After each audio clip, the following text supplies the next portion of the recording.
नमस्कार दोस्तों, स्वागत है आपका आपके पसंदीदा हॉरर चैनल एस हॉरर 40 पर। आज हम आपको लेकर जा रहे हैं भारत के एक ऐसे राज्य में जहां के जंगल जितने खूबसूरत हैं, रात के वक्त उतने ही जानलेवा और रहस्यमयी हो जाते हैं। आज की कहानी है त्रिपुरा के घने काले जंगलों की एक ऐसी सच्ची घटना जो एक ट्रक ड्राइवर के साथ घटी, जिसने अपनी जान दांव पर लगा दी थी। अगर आप चैनल पर नए हैं तो एस हॉरर 40 को अभी सब्सक्राइब कर लीजिए, क्योंकि आज की रात बहुत लंबी और खौफनाक होने वाली है। तो चलिए शुरू करते हैं आज का सफर। राघव 35 वर्ष, एक अनुभवी ट्रक ड्राइवर था जो डरता नहीं है, और सोनू 22 वर्ष, राघव का नया और थोड़ा डरपोक खलासी था। बलदेव सिंह, जो ट्रक का मालिक है। रात के करीब 11 बज रहे थे। राघव और Sonu Assam Agartala national highway NH 8 के एक ढाबे पर चाय पी रहे थे।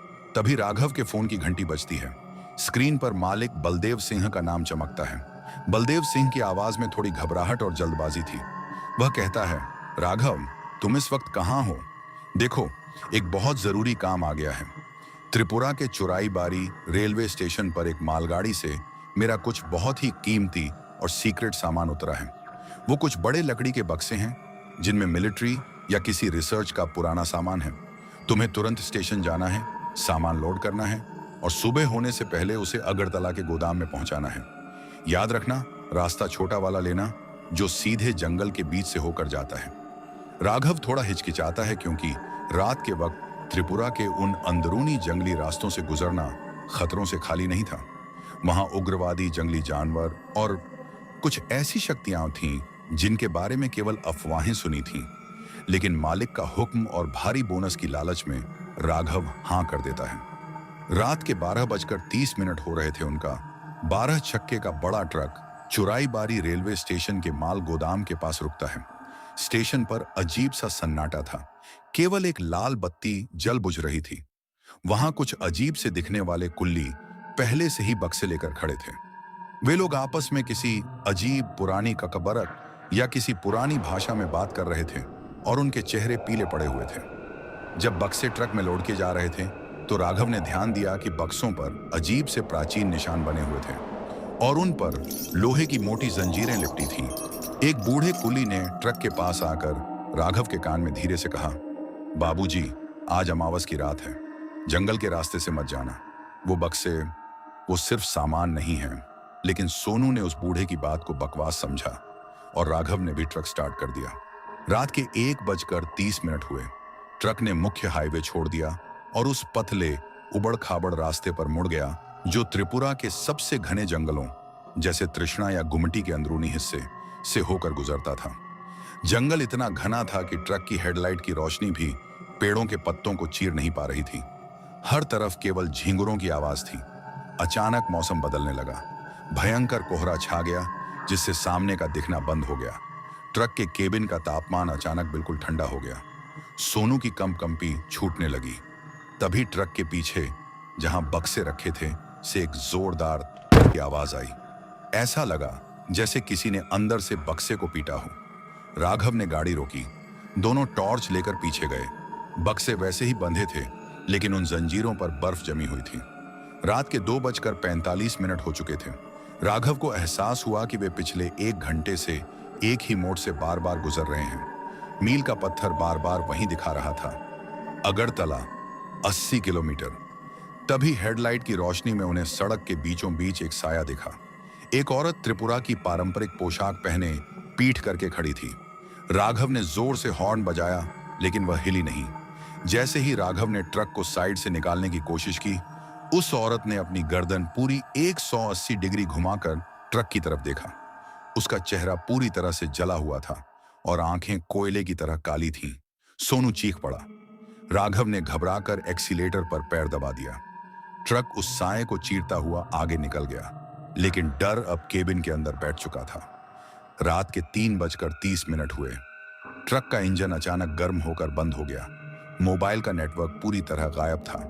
जंगल के पेड़ों से अजीब अजीब सी परछाइयां नीचे उतरने लगीं।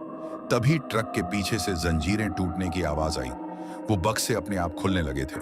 राघव और सोनू ने ट्रक के शीशे चढ़ा लिए और अंदर दुबक गए।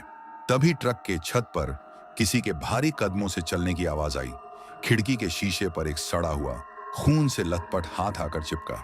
बाहर सैकड़ों की तादाद में डरावने साए ट्रक को घेर चुकी थीं। वे सब उस सामान, बक्सों को वापस मांग रही थीं जो रेलवे स्टेशन से लाया गया था। वो बक्से दरअसल उस जंगल के एक प्राचीन कबीले के तंत्र मंत्र और अभिशप्त अवशेष थे जिन्हें शहर ले जाया जा रहा था। सोनू डर के मारे बेहोश हो गया। राघव ने भगवान का नाम लिया, हनुमान चालीसा पढ़ी और अपनी जेब से माचिस निकालकर ट्रक के केबिन में रखी एक सूखी लकड़ी को आग लगाई, क्योंकि आत्माएं आग से झिझकती हैं। उसने जैसे तैसे ट्रक को दोबारा स्टार्ट किया और बिना पीछे देखे पेड़ों और झाड़ियों को रौंदते हुए ट्रक को आगे बढ़ा दिया। सुबह के 5 बज रहे थे। सूरज की पहली किरण जंगल के पेड़ों के बीच से छन कर आई। कोहरा छंटने लगा। आत्माएं और साएं धीरे धीरे गायब हो गए।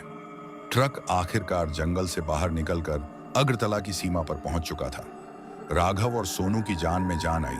वे गोदाम पहुंचे। मालिक बलदेव सिंह वहां पहले से मौजूद था। जब उन्होंने ट्रक का पिछला डाला खोला तो जो देखा उससे उनके होश उड़ गए। बक्से खुले हुए थे, लेकिन उनके अंदर कोई सामान नहीं था, बल्कि उनके अंदर केवल सूखी हुई इंसानी हड्डियां और खोपड़ियां भरी हुई थीं। तभी बलदेव सिंह ने मुस्कुराते हुए राघव के कंधे पर हाथ रखा और कहा, बहुत बहुत शुक्रिया राघव। अगर तुम ये बक्से रात में जंगल से पार न कराते तो इस कबीले की आत्माएं मुझे कभी जिंदा नहीं छोड़ती। मेरा पुराना कर्ज आज चुकता हुआ। राघव ने जब गौर से देखा तो बलदेव सिंह के गले पर भी वही अजीब प्राचीन निशान बना हुआ था जो बक्सों पर था। राघव और सोनू समझ गए कि वे किसी बहुत बड़ी और भयानक शैतानी साजिश का हिस्सा बन चुके थे। वे दोनों उसी वक्त ट्रक छोड़कर वहां से भाग गए और फिर कभी त्रिपुरा के उन जंगलों की तरफ मुड़कर नहीं देखा। तो दोस्तों, ये थी त्रिपुरा के घने जंगलों की वो खौफनाक और रोंगटे खड़े कर देने वाली सच्ची घटना, जिसने राघव और सोनू की जिंदगी हमेशा के लिए बदल दी। वो बक्से क्या थे और बलदेव सिंह का उन आत्माओं से क्या रिश्ता था, ये रहस्य आज भी उस जंगल में दफन है। अगर आपको यह कहानी पसंद आई हो और आप ऐसी ही और रोंगटे खड़े कर देने वाली सच्ची कहानियों को सुनना चाहते हैं, तो हमारे चैनल AS हॉरर 40 को अभी सब्सक्राइब करें, वीडियो को लाइक करें और कमेंट में जरूर बताएं कि आपको कहानी का कौन सा हिस्सा सबसे ज्यादा डरावना लगा। मिलते हैं अगली रात एक नई खौफनाक कहानी के साथ, सिर्फ और सिर्फ AS हॉरर 40 पर। तब तक के लिए सावधान रहें, सुरक्षित रहें।